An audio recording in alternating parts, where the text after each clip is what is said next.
Hello, my name is Randy Kitchford. I'm the president of Gearbox Software and director of Counter-Strike Condition Zero. Hello there, and welcome to the supercut of the Counter-Strike Condition Zero preview footage of the Gearbox build of the game. This build was never released and it looked pretty interesting. It had different maps, different weapons, different mechanics. The Molotov cocktail that was later introduced with Counter-Strike Global Offensive was already in there, and so on. So we only got a tiny glimpse of the game, and that was mostly done through video game magazines.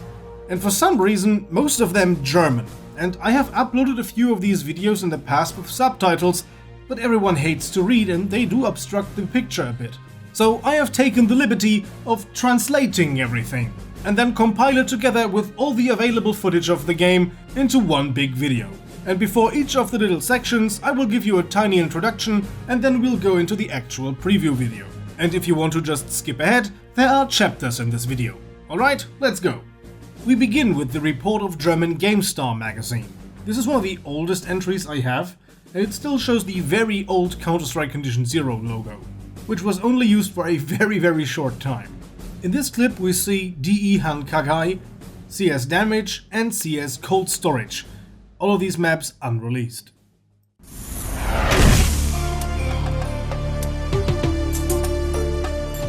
Hello Gamestar readers, my name is Randy Kitchford. I'm the president of Gearbox Software and director of Counter-Strike Condition Zero. The friendly gentleman you just saw is Randy Pitchford, and he's the father of one of the hottest projects in the action realm. He and his company are working on Counter-Strike Condition Zero, and we are here right in the middle of it. This is a mission from the solo mode. All enemies and comrades you see here are bots. And these are amongst the best that we have ever seen in an action game. Condition Zero still relies on the old Half-Life engine, although with many new effects, like the concrete debris you've just seen. And also the models are very beautifully redesigned.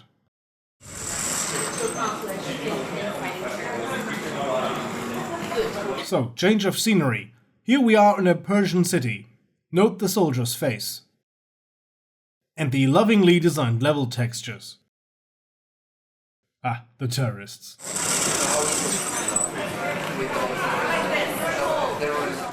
Here we are in the really atmospheric rainy back alleys of New York. Note how beautifully the raindrops fall onto the ground. Yeah, but unfortunately the terrorists once again interrupt the peaceful setting. I always thought this preview was a little strange. It doesn't give you a lot of information, and it ends on this card saying it's a tactic shooter developed by Gearbox. The date for release would be May 2002, and the first impression, sehr gut, so very good. Next up we got the German magazine PC Games, showing off, as they put it, world-exclusive footage of Counter-Strike Condition Zero. In this report we'll see the maps CS Rooftops, D Tides and D Silo. Rooftops and Silo being of course unreleased maps, and this is the only footage that we have of them. As for Tides, this map was of course released, although with different textures.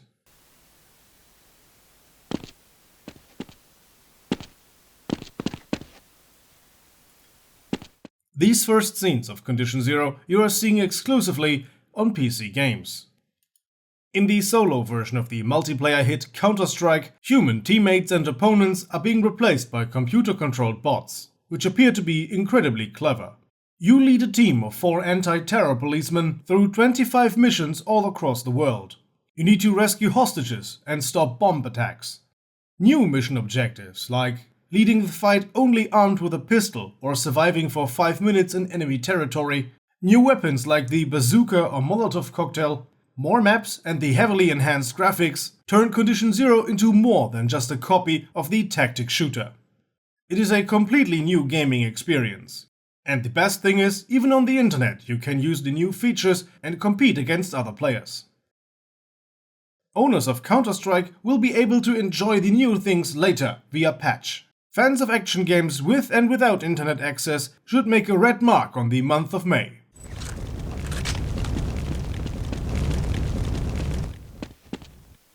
Need backup. Affirmative. Affirmative. My closing thoughts on this little report is, it's very interesting. We get to see the map Silo and Rooftops, of which we see very little in other reports. And then there's of course the little mistake of calling the Law rocket launcher a bazooka. There are other tiny things to note, like the CTs spawn with an AK. That is a topic of a cut content of Counter-Strike episode I once did. Next up, we got yet another report by German PC Games magazine. This time an interview with Randy Pitchford, lead developer of Counter-Strike Condition Zero at the time. For this back and forth between the interviewer and Randy, I got a guest speaker here. You may know him, it's Richter Overtime. He'll be taking over the role of Randy Pitchford here. Since this was done by a German magazine, they of course translated Randy's answers into German. So what we have to go off here is Randy's answers translated into German and then back translated into English. Maybe a tiny bit of the meaning is lost, but I think the gist of it is correct. Also, Randy speaks incredibly slow, so I cut out tiny bits where you just see Randy Pitchford. No worries, all the game footage is 100% intact.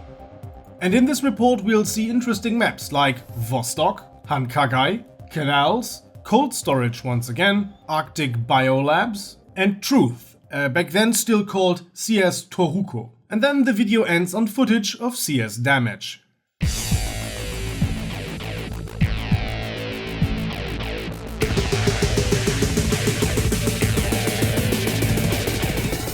During a visit to the PC Games office, Randy Pitchford, founder and head developer of Gearbox software, proudly presented an almost finished version of the Counter-Strike single-player edition Condition Zero, and afterwards answering all of our questions in front of the camera.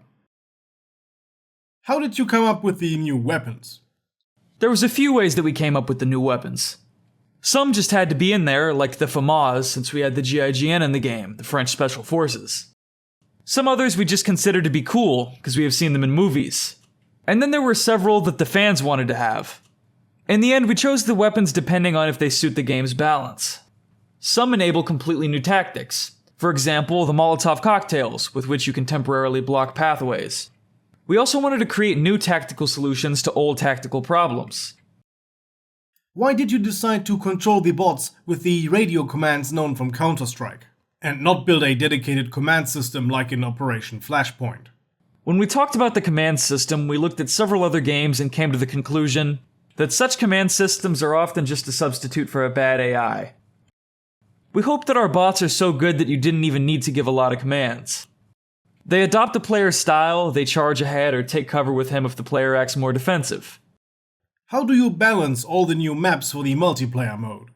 It's tricky, because the design of these maps has to keep in mind the single-player as well as multiplayer aspect of the game.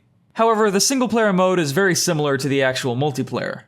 Additionally, we work close together with the CPL, the Multiplayer League, as well as the Counter-Strike developers. Many of the maps in Condition Zero were created by guys who have made the maps that you're so familiar with if you've played Counter-Strike Online. While we are talking about the levels, the new maps are, thanks to your reworked Half-Life engine, all very pretty. For how long do you think you'll be able to use the actually old technology, and how far can you modify it? The original engine isn't even being used anymore. From time to time, elements of the engine are being replaced. For example, the Half-Life developers replaced the complete netcode 1.5 years ago. Meanwhile, almost nothing of the original netcode remains. Of course, we have to one day make a restart with the new technology. When exactly that will be, I don't know. But I think we will get along with the current technology for the next few years. Randy, when will Gearbox publish the free patch for Counter-Strike that will bring the program up to the standard of Condition Zero? And which of the new features will be included? The big important thing that we want to do is to make sure that the game is patched even before Condition Zero hits store shelves. So both games will be fully compatible. The Counter-Strike players will get several of the new features, the single player, some innovations of the engine. Several graphics and characters will be only available to buyers of Condition Zero. When it comes to the multiplayer, the patched Counter-Strike and Condition Zero will be almost the same game. Can you give us an example of the bonus games and Easter eggs that you have hidden in the game? Well, we have hidden a few things in the game, but I don't want to unveil the secrets already. That would kind of spoil the fun of it. But I can say that those who have played Counter-Strike Online will recognize several things. Do you have to be a long-time Counter-Strike fan for that? And will you maybe bring back some of the old features? Yes, there are a few things that the old fans will appreciate. Is there something that you want to tell the audience? It's tough for us. We've been making this game for a while and are playing it constantly as a team, and when we, from time to time, play on an old Counter-Strike server on the internet and see these age-old graphics and the maps that we have played 1,000 times, we are really looking forward to finally playing Condition Zero with all the fans out there on the internet.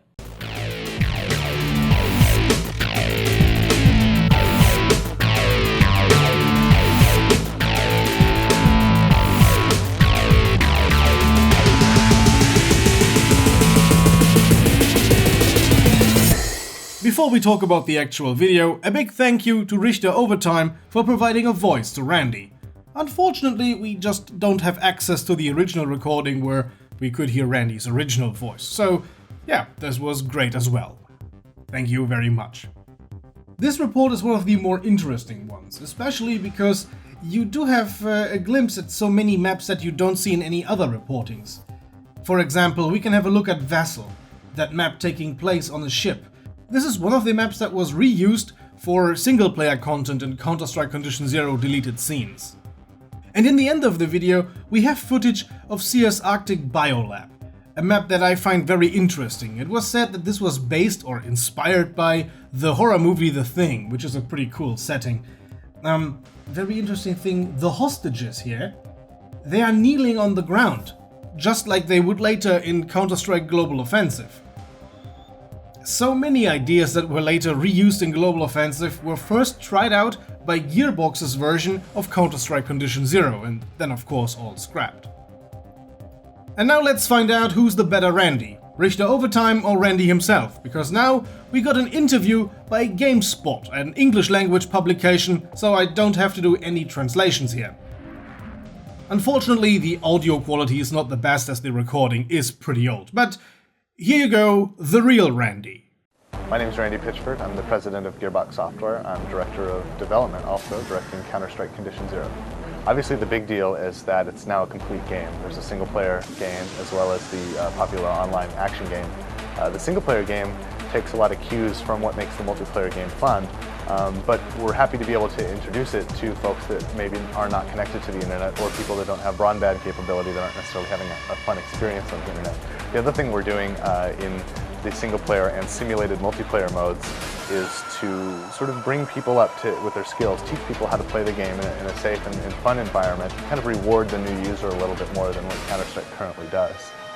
For fans of the original game, there's new technology, there's new content, new characters, new weapons, new artificial intelligence. There's actually bots now that are part of the package, so there's a lot of reasons to get involved.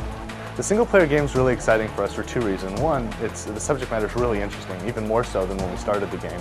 And two, the game design is kind of new. It's actually the most innovative first-person shooter I've worked with since I worked with the Duke 3D stuff back when I was at 3D Realms. The innovation comes from a new paradigm. In trying to overcome the struggle of figuring out how to take what's fun about Counter-Strike and making a single-player game out of it, we could have done, the easy route, which is the standard linear shooter.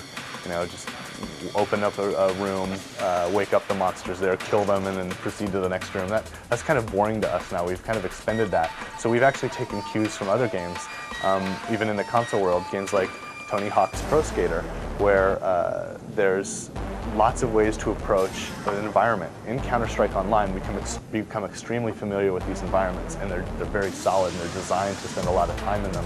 So in the single-player game, we wanted to provide lots of objectives and lots of interesting gameplay incentives so that people can approach the problem lots of different ways. So not only is the AI dynamic, so they approach the problem differently every time you play, but your objectives change every single time you play as well. The AI is really exciting for us. We started by looking at all of the commercial games out there that have bot AI, and we also played a lot of end-user bots, things that level designers and programmers on the internet have worked together to kind of create. And that collaboration has provided the best success. In fact, one of the bots was called the Pod Bot. A guy named Marcus, who lives in Germany, wrote it. And we actually recruited him because we found that was the best bot available on the internet. So we connected him with our team, our guys that are really good at the traditional style AI, The guys that first introduced squad-type AI in Opposing Force, where you had friendly characters actually fighting alongside of you. And we also gave them access to the engine now, which is something you never had before. And with the availability of getting into the engine, with exposure to professional programmers who have been doing this for a long time, and with this innovative new approach, we've been able to reach new ground with the artificial intelligence. And I think the biggest step that we've made, the biggest stride we've made is in two directions. First, allowing the characters to actually communicate with each other. Instead of a lone entity following his own rules and his own schedules, they'll actually communicate with each other and work together.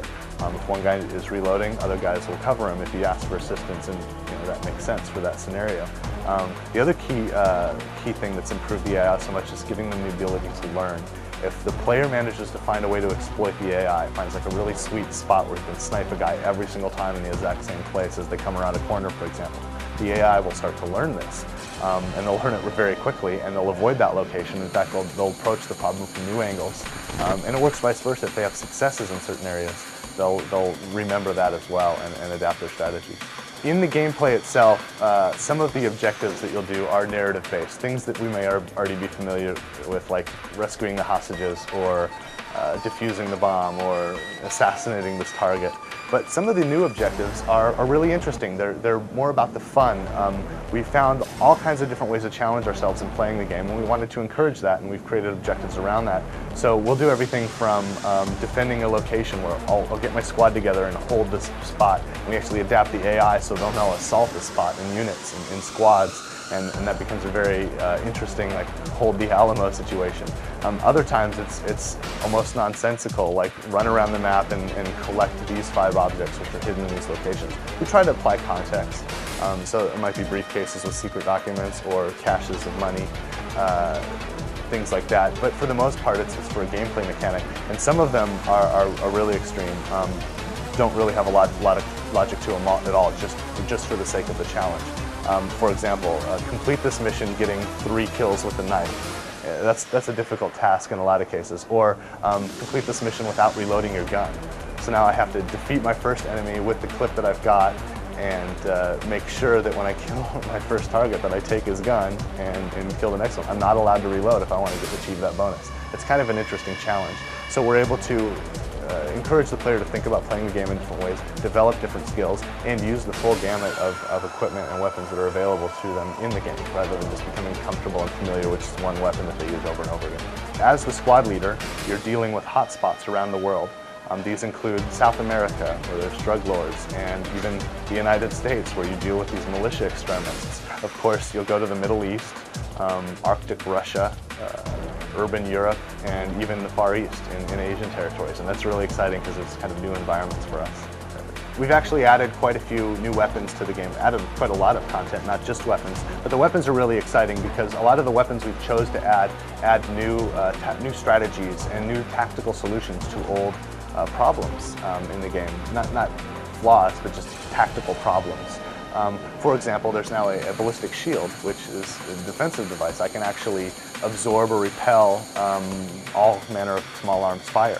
So working in teams, I can have a sniper working together with a guy with a ballistic shield, and we can now have new lines of fire that weren't available to us, even in the classic Counter-Strike maps, and this presents really interesting new tactical situations.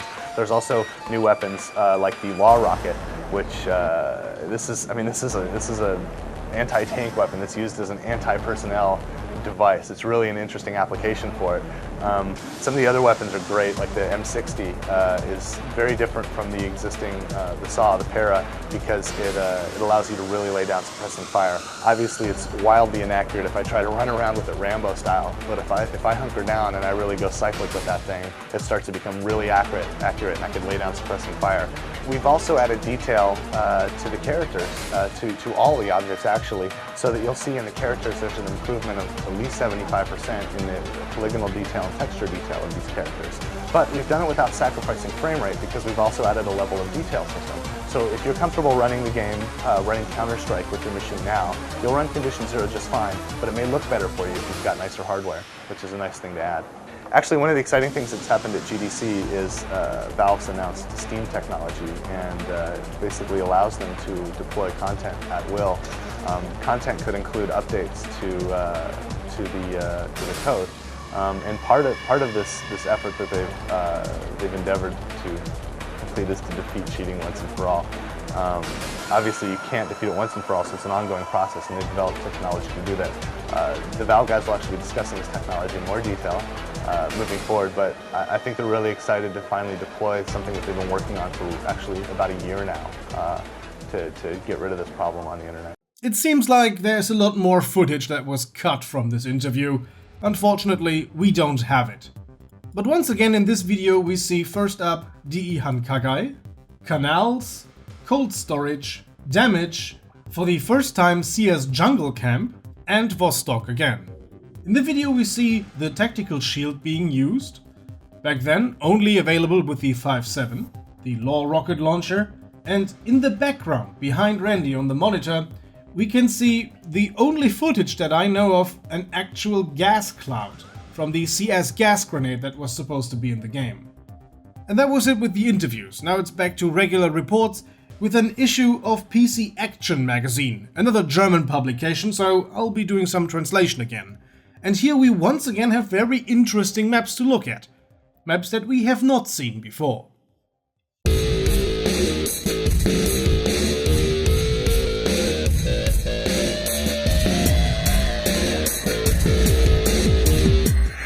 This is going to be a party. The original is finally getting a worthy successor. With Counter-Strike Condition Zero, Valve and Gearbox Software are delivering a first-person shooter that will lead to communal massacre orgies not only on LAN parties, but also offers a lot to solo players. We were granted access to a playable pre-release version of the game and will show you a few unreleased levels. In Condition Zero, you will be hunting terrorists in 6 crisis regions. In about 25 solo missions, you will be deployed to America, the jungles of South America, European cities, Russia, the Middle East, and Asia. Here, it's going down in Russia. In every mission, you'll be awarded money for the completion of up to 9 objectives. With this money, you'll be able to equip your team with weapons and train them. So it's not all about the constant bomb defusal and hostage rescue. Here, you need to defend trucks for a given time, use as little ammunition as possible, steal documents, or shoot 6 enemies in a row. In combat, you'll be assisted by computer-controlled bots, who, over the course of the game, become progressively intelligent. For example, they'll remember typical sniper spots. Besides the very detailed level textures, there are impressive new effects and weapons. Elite mercenaries can be equipped with the FAMAS assault rifle, the fully automatic M60 machine gun, or the one-shot Law rocket launcher. Furthermore, there's a plethora of grenades and a bulletproof shield. The terrorists are countering this with Molotov cocktails.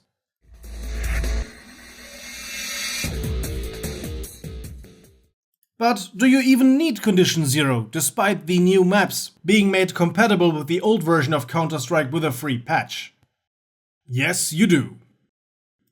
Because only with the full version you'll be able to enjoy the bot support and single-player missions. You can look forward to a marksman's convention, starting in the end of May.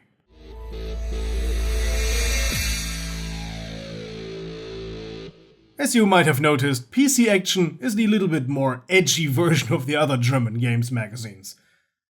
Their language is a bit different. Also, I didn't really know how to translate the word Schützenfest into English, so I went with Marksman's Convention, which is not really the thing. If you really want to know, I'll just link you the Wikipedia article in the video description. PC Action doesn't exist anymore, if I remember correctly, but they sometimes did some pretty good reporting. In their video of Condition Zero, we see some things that we don't see in the other videos. For example, they are demonstrating the Molotov cocktail. But they cut it apart for the footage, stupidly. But yeah, we got the Molotov cocktail footage. And if we look closely, we also have the guy throwing the CS gas grenade. Unfortunately, they cut the footage just before the grenade exploded. So the only footage of the gas cloud that we have is in the background of Randy in the other video. But hey, we at least got to see it. The maps shown off in the PC Action video are once again in sequence: CS Cold Storage, DE Canal, Damage, exclusively to this report, Bridge, which kind of was a CS map, then became a DE map, and then became an AS map. So they really didn't know what to do with it. And then we also got a bit of Hankagai again. And to conclude this Counter-Strike Condition Zero Gearbox version Supercut, we are going to have a look at the Gearbox Counter-Strike Condition Zero trailer. Whiskey Bravo on set vector to intercept area 1. Rider Eagle.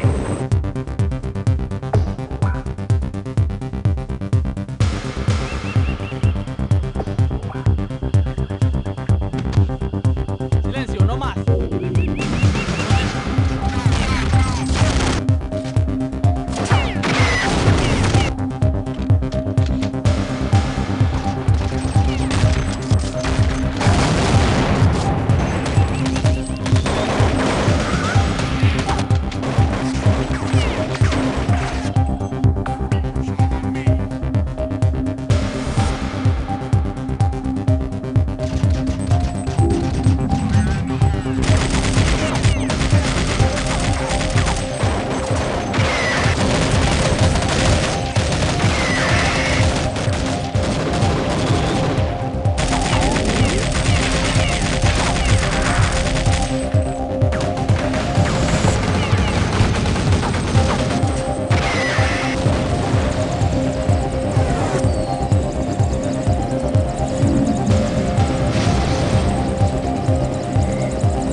The trailer is of course interesting, as we get to see a few scripted sequences from the campaign. We begin with a flyby of helicopters on an unreleased map named Dahab. Next up, we got soldiers walking through CS jungle camp and kicking over hostages. Then we got soldiers marching up through the streets of CS Damage, and an RPG firing from the window. This map was later turned into the Alamo mission in Counter-Strike Condition Zero deleted scenes. Next up, we have a scripted sequence on Canal, followed by a longer scene on Bridge with operatives approaching and engaging enemies, once again with RPG fire coming everywhere, followed by an M60 wielding guy jumping down the bridge on Hankagai. And then we got a tiny glimpse of DE Dahab again, with a guy running through a Molotov cocktail, followed by a helicopter crashing also on Dahab. As you can see, there were a bunch of maps that never saw the light of day. Pretty interesting ones, if I may add. And there are even more maps that we have not seen in footage here. For example, there's CS Trailer Park, which I'm currently working on, or Desert Bunker, also in the works right now, because yeah, one of my passions is remaking all the maps that were cut from Counter-Strike Condition Zero. You'll hear more about that soon here on the channel. Anyways, I hope you enjoyed this supercut of all the Counter-Strike Condition Zero Gearbox footage that's out there. If I find any more, then I will probably update this video. Once again, thank you to Richter Overtime for voicing Randy, and of course a big thank you to our supporters on Patreon, who got to see this video well before anyone else. In the growing ranks of our supporters are Lone Wolf, Zat Gladys, Wrapped in Glass, Cookie, AX98, Thito, Rival556, Plasma, Tome, Rainbow Flash, Grizzlyvia, Strange Module, Cop Fighter, Inter, Charles Sir K, Ramgilama, Zane, Scarch Warrior, Whiskey, Christoph, MTD, Hub, and Kefir. With their support, I was just able to get another hard drive. I just got a nice Western Digital 4TB hard drive just to store away some more video footage, because I keep recording and my hard drives are just full all the time. So thank you very much. And to them and everyone else, thanks for watching. See you guys next time. Until then, have a nice day, and as always, goodbye and guten Tag.